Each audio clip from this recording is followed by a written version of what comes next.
This is the best way I found to replace the boards in this flatbed trailer.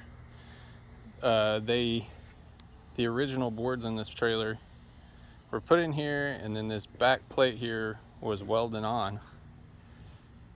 And other people mentioned that I could, which is exactly what I did with this block here. I put a block, which is essentially a cut off a railroad tie, in the middle in hopes of bending down the piece so that it would pop in that side and then pop in the side. I couldn't make it work. So this is what I did.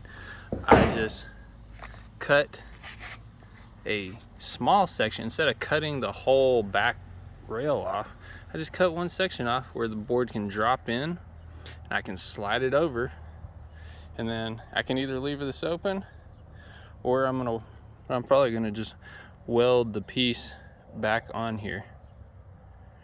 So my little tip for replacing the decking on your trailer. This is kind of how it's going.